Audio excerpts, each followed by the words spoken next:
Some days you do everything right and still feel like you're not enough.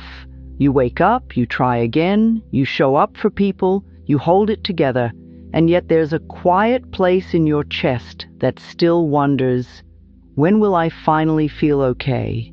If that's where you are today, sweetheart, I want you to know something very gently and very clearly. You are not alone, and there is nothing broken in you. Many of us were taught to be kind to everyone except ourselves. We learn to earn love by being useful, by being strong, by being pleasant, by being good. And then we wonder why life feels heavy. We wonder why our relationships feel complicated, why our bodies feel tense, why abundance feels just out of reach, why peace feels like something other people get to have. But here is what I've learned. Here is what I discovered through years of practicing a kinder way of living. When you begin to love yourself first, life begins to change. Not always in a dramatic movie-like moment. Often it changes the way dawn arrives, slowly, faithfully, quietly, until one day you look up and realize the light is already here. Love yourself first. Let those words land softly. Love yourself first. Not because you're selfish, not because you're perfect, not because you have everything figured out, but because you are worthy of your own love right now, exactly as you are in this moment. And when you stop treating yourself like a problem to solve, you start becoming a home you can live in. Take a breath with me, a slow breath in and a gentle breath out. If you've been carrying the feeling that you must fix your life before you can feel good, I understand. Truly, I do. It's so easy to believe that peace is waiting on the other side of the next achievement, the next relationship, the next number in the bank account, the next change in your body. We tell ourselves, when that happens, I'll finally relax. And then that happens. And the mind finds another reason to withhold love. That's the old pattern, dear one, and it isn't your fault. The mind repeats what it learned. The heart repeats what it tolerated. The body holds what it carried. But you can learn something new. You can learn to speak to yourself like someone you love. You can learn to stand beside yourself instead of against yourself. And as you do, your choices begin to change. Your energy begins to change. The way you respond to life begins to change. And over time, life has a way of responding back. Love yourself first and watch everything change. Now, let me share the first place that change begins. It doesn't begin in the job or the relationship or the calendar. It begins in your inner home.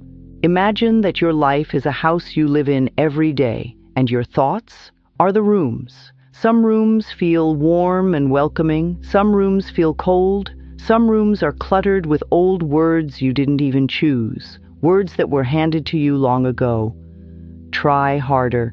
Don't be so much. Be grateful. You're too sensitive. You'll never get it right. Many people don't realize it, but we furnish our inner home with our self-talk. If your inner home is filled with harshness, even beautiful things on the outside won't feel satisfying. You can have a sunny view and still feel like you're living in a room with no heat. I've learned that the fastest way to soften your life is to soften your language toward yourself. Because your words are not just words. They are instructions. They are energy. They are a daily environment. And if your inner voice has been sharp, it doesn't mean you're failing. It means you're practicing an old habit. What if, starting today, you practiced a new one? Just for this moment, put a hand on your heart or your belly, wherever you feel your life most clearly, and say, quietly or out loud, I am willing to be kinder to myself. That's all. You don't have to force a big feeling. You don't have to pretend. You only have to be willing. I am willing. Some days, willingness is the doorway. It's the first crack of light under the door, and that is enough to begin. Love yourself first. Now, there's another layer to this that I find so beautiful. Self-love is not something you earn after you improve. Self-love is not a prize. It is a practice. It is a relationship. Think of how you would treat a small child who is learning to walk. You wouldn't say, "You're pathetic for falling." You wouldn't shame them for wobbling. You would smile. You would encourage them. You would hold out your hands and say, "Try again, sweetheart, I'm right here." Why do we forget that we are still learning too? You are learning how to live with a tender heart in a complex world. You are learning how to feel your feelings without drowning in them. You are learning how to take care of yourself in a way you may never have been taught. So when you make a mistake, when you have a hard day, when you feel anxious or sad or irritated, it doesn't mean you failed. It means you are human. I know that sounds simple, but simple truths can be the most revolutionary. In my own life, I used to believe I had to be better before I deserved love. And that belief kept me running. It kept me chasing. It kept me exhausted. What I discovered is that love is not something you earn by perfection. Love is something you choose again and again, like returning home. And when you return to yourself, you stop abandoning yourself. That changes everything. Because the moment you stop abandoning yourself, you begin to notice what has been hurting you. You begin to notice what drains you. You begin to notice what you've been tolerating. And you also begin to notice what supports you, what nourishes you, what feels like a soft place to land. Here is a gentle practice you can try today. I call it the loving check-in. 3 times today, just 3, pause for 10 seconds and ask yourself, what do I need right now? Not what do others need, not what should I be doing. What do I need? Maybe you need water. Maybe you need a stretch. Maybe you need to say no. Maybe you need to forgive yourself for being tired. Maybe you need to stop scrolling and breathe. Maybe you need to eat something real. Maybe you need to rest your eyes and look out a window. And then, sweetheart, do one small thing to honor that need. One small thing. Not perfect, not dramatic, just honest. This is how self-love becomes real, not as a concept, but as a lived relationship. Love yourself first. And here is something else I want you to understand. When you love yourself first, you don't become selfish. You become clear. Clarity is love in action. When you love yourself, you stop saying yes when your body is saying no. When you love yourself, you stop chasing people who cannot meet you. When you love yourself, you stop shrinking to fit into spaces that were never meant for your spirit. You begin to respect your own energy. And as you respect it, you start to attract situations and people that respect it too. Not because you control the world, but because you change what you participate in. Have you ever noticed how different your day feels when you've slept well, eaten well, and spoken kindly to yourself? You walk differently. You respond differently. Your eyes see different possibilities. The same world is there, but you meet it from a new place. That is how everything changes. It often changes because you do. Now, I want to speak to the part of you that feels guilty for putting yourself first. That part may whisper, if I focus on me, I'll disappoint everyone. Or, if I take care of myself, I'm being weak. Sweetheart, self-love is not weakness. It is wisdom. Think of a garden. If you never water the soil, the plants suffer. If you never pull the weeds, the flowers struggle.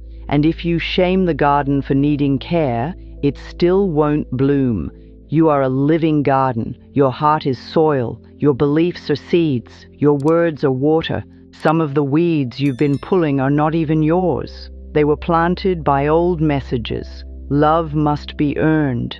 You must prove your worth. You should be grateful and quiet. Those are not truths. They are old programs. You can replace them. You can plant something new. You can plant, I am worthy. You can plant, I belong. You can plant, I am safe to be myself. You can plant, I allow life to support me. And you don't have to believe it all at once. You only have to plant it. So let's plant one seed right now, just one. Say, I choose to treat myself with love today. Again, I choose to treat myself with love today. Notice what happens inside you as you say it. Maybe you feel relief. Maybe you feel resistance. Maybe you feel nothing. All of it is okay. Resistance doesn't mean it's not true. Resistance often means it's new. Love yourself first. Now, let's talk about the body for a moment, because your body is such a faithful companion. Your body is always listening, not in a magical instant way that promises perfection, but in the simple way that stress tightens and kindness softens. Many people find that when they shift their inner environment, their physical experience begins to respond over time. And I want to be very clear here, dear one. This is not a replacement for professional care or support. It is not about blaming yourself for symptoms or struggles. It is about offering yourself a gentler inner climate while you take the steps that are right for you. Your body responds to safety. So if you want change, one of the most powerful things you can offer your body is the feeling of being on your own side. Imagine waking up each day and knowing, no matter what happens, I will not attack myself. That is safety. That is love. If you've been harsh with your body, judging it, criticizing it, comparing it, I understand. So many people do this without realizing the cost. But your body is not your enemy. Your body is your home, and you can renovate your relationship with it the same way you renovate your inner home, one room at a time, one sentence at a time. Here is a practice that can help. Stand in front of a mirror if you can, or simply imagine your reflection. Look at your eyes, not at the flaws, not at the problems. Look at your eyes and say, I am learning to love you. That's it. I am learning to love you. If that feels too hard, say, I am willing to learn to love you. That counts. Willingness counts. Then take a breath and soften your shoulders. This mirror practice is not about forcing confidence. It's about building trust with yourself. Trust grows through gentle repetition. Love yourself first.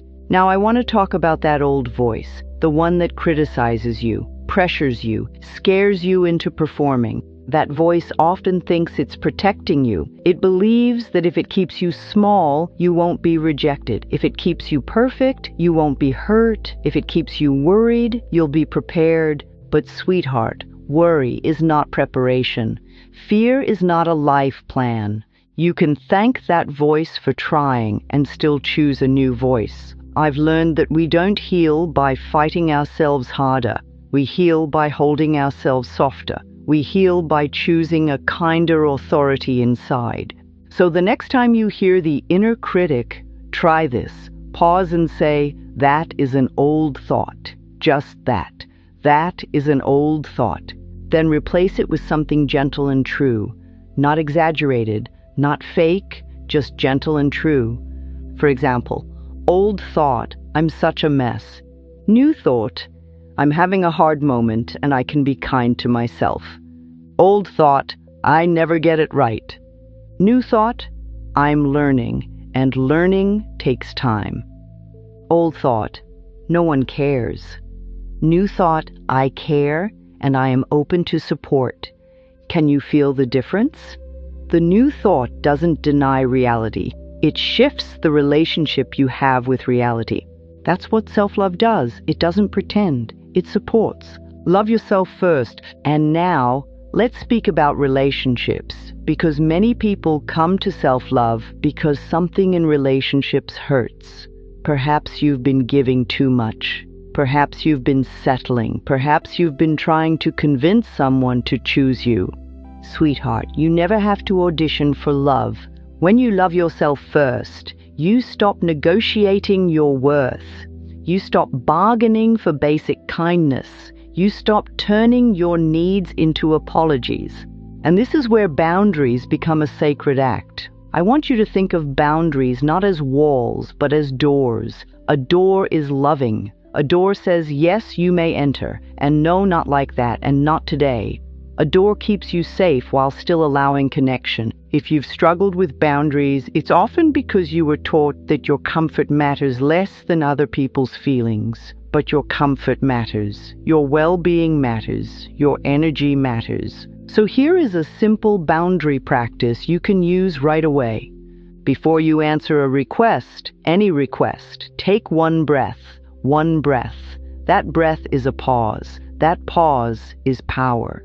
Then ask yourself, do I genuinely have the capacity for this? If yes, say yes with a full heart. If no, say no with kindness. You can say, I can't do that right now. You can say, that doesn't work for me. You can say, let me think about it and get back to you. You don't have to over-explain. You don't have to defend. You don't have to collapse. Love yourself first. And here is the part that often surprises people. When you begin to treat yourself with love, you may notice that some things in your life feel uncomfortable at first. That's not failure. That's adjustment. If you've been living in a house with a loud, harsh inner voice, silence can feel strange. If you've been living with chaos, peace can feel unfamiliar. If you've been living in self-criticism, self-kindness can feel like you're doing something wrong. But you're not doing something wrong, you're doing something new, like stepping into a warm bath after being cold for a long time. At first, it almost stings. Then your body relaxes and remembers, oh, this is what comfort feels like. So be patient with yourself. Be gentle with the process. You are rewiring your relationship with your own heart. And that takes time. Now, let's speak about abundance. Not as a guarantee, not as a magical promise, but as a relationship with life. Many people block abundance not because they are bad, but because they don't feel worthy. They feel they must struggle to deserve. They feel guilt about receiving. They feel fear about having more. When you love yourself first, you begin to heal your relationship with receiving. You begin to let compliments in instead of pushing them away. You begin to accept help without shame. You begin to take opportunities seriously instead of dismissing them. You begin to treat your dreams with respect instead of calling them unrealistic. And over time, many people find that as they change their inner beliefs, they start making different choices. They apply, they ask, they show up, they negotiate, they create, they rest, they listen, they take care of their energy. And life responds to that new pattern. Not always instantly, not always perfectly, but steadily, like a river carving a new path when it's allowed to flow. Love yourself first. Now, I want to give you a practice that brings all of this together, something you can do in under 2 minutes, especially on days when your mind is loud. I call it the inner home reset. Step 1, place your hand on your heart.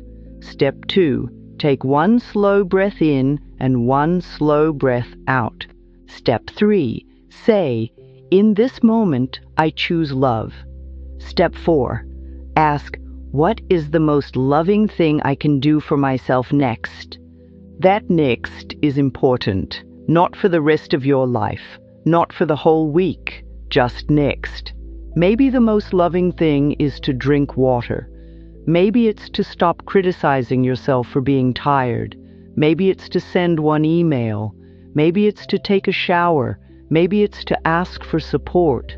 Maybe it's to forgive yourself for a mistake. Maybe it's to turn off the phone and sit quietly for 5 minutes. Small loving actions are not small. They build a life. They are like laying down warm flooring in your inner home, 1 plank at a time, until the whole place feels different under your feet. Love yourself first. Now, let's gently address forgiveness, because sometimes we can't love ourselves first because we're still punishing ourselves for the past. Maybe you regret a relationship. Maybe you regret a choice. Maybe you regret words you said or words you didn't say. Maybe you carry shame like a heavy bag that you've been dragging for years. Sweetheart, shame is not a life coach. It doesn't guide you forward. It keeps you frozen. Forgiveness doesn't mean what happened was okay. Forgiveness means you are ready to stop bleeding from it every day. And you can begin forgiveness in a simple way. Put your hand on your heart and say, I did the best I could with what I knew then. Now I choose to learn and grow. Again, I did the best I could with what I knew then. Now I choose to learn and grow. Can you feel how that loosens the grip? You are allowed to be a beginner again. You are allowed to be in progress. You are allowed to be human. Love yourself first. And here is a truth that I come back to again and again. Loving yourself first changes your perception, and perception is powerful. When you see yourself as unworthy, you interpret life as rejection. A delayed message feels like abandonment. A mistake feels like proof you're not enough. A challenge feels like punishment. When you see yourself through love, you interpret life differently. A delayed message can be neutral. A mistake can be information. A challenge can be a teacher. You begin to meet life with curiosity instead of fear. And because you respond differently, your outcomes begin to change. You speak up sooner. You leave sooner. You rest sooner. You choose differently. You invest in yourself. You stop chasing what hurts. You start building what supports. That is why everything changes. Not because you control every event, but because you stop living in a constant war with yourself. Love yourself first. Now, I want to talk about consistency, because this is where transformation becomes real. Many people try self-love like a quick experiment. They do it for a day, then forget. They do it when they feel good, then abandon it when they feel bad. But self-love is for the messy days. Self-love is for the days you feel insecure. Self-love is for the days you want to hide. Self-love is for the days you think you're behind. Consistency is not about doing it perfectly. It's about returning. Returning to yourself like returning to a warm room. So I want to offer you a simple daily rhythm, nothing complicated. In the morning, before you look at your phone, say, love yourself first. Midday, when you feel pressure, say, love yourself first. At night, when you review your day, say, love yourself first. And each time you say it, add one gentle sentence. Today, I choose to be on my own side. Today, I allow myself to be enough. Today, I speak to myself with kindness. You're building a new inner language, and language shapes experience. Now let's take a moment together, just a quiet moment, so your heart can absorb this. Breathe in gently, breathe out slowly. You don't have to rush. You don't have to force change. You only have to practice love. And if you stumble, you can begin again. If you forget, you can return. If you feel unworthy, you can offer yourself kindness anyway. That is self-love. Now, I want to leave you with something very practical. A small set of affirmations that you can weave into your day naturally. Not like a performance, but like a steady comfort. Say them in your mind while you brush your teeth, while you wash dishes, while you walk, while you sit in the car, while you rest your head on your pillow. I choose to love myself today. I am learning to trust myself. I allow life to support me. I am safe to be me. I deserve kindness, especially from myself. And if you want to make them even gentler, you can begin with, I am willing. I am willing to love myself. I am willing to trust myself. I am willing to receive support. I am willing to feel safe. I am willing to be kind. Willingness opens doors. And as you keep choosing this, you may notice subtle changes first. Your shoulders soften sooner. Your mind quiets faster. You recover from mistakes more quickly. You stop over-explaining. You stop apologizing for existing. You begin to feel steadier in your own presence. Then, over time, you may notice bigger changes. You choose healthier relationships. You protect your peace. You pursue opportunities with less fear. You treat your body with respect. You feel more open to receiving. You recognize what you deserve. And one day you will look back and realize the outside of your life began to transform the moment you stopped fighting yourself on the inside. Love yourself first. And now, dear one, let's seal this with a simple practice you can carry into tomorrow. Close your eyes for a moment, if that feels safe. Take a slow breath in and a soft breath out. Repeat after me gently, like a lullaby for your own heart. I love myself. I approve of myself. I accept myself exactly as I am today. I choose to speak to myself with kindness. I am learning. I am growing. I am worthy of love. If any part of you wants to argue, let that part be there. You don't have to fight it. You can simply return to your intention. I choose love. And when you open your eyes, I want you to do one small loving thing. 1. A sip of water, a deep breath, a kind sentence, a boundary, a rest, a step forward, something that tells your nervous system, I am safe with me. Because that is what love is. Not a grand speech, not a perfect mood, not a moment you earn. Love is the way you treat yourself in ordinary moments. So go gently, sweetheart. Go slowly if you need to. Go with compassion. You are not behind. You are right on time for your own healing. And remember, love yourself first. Then watch with tenderness and patience as everything begins to change.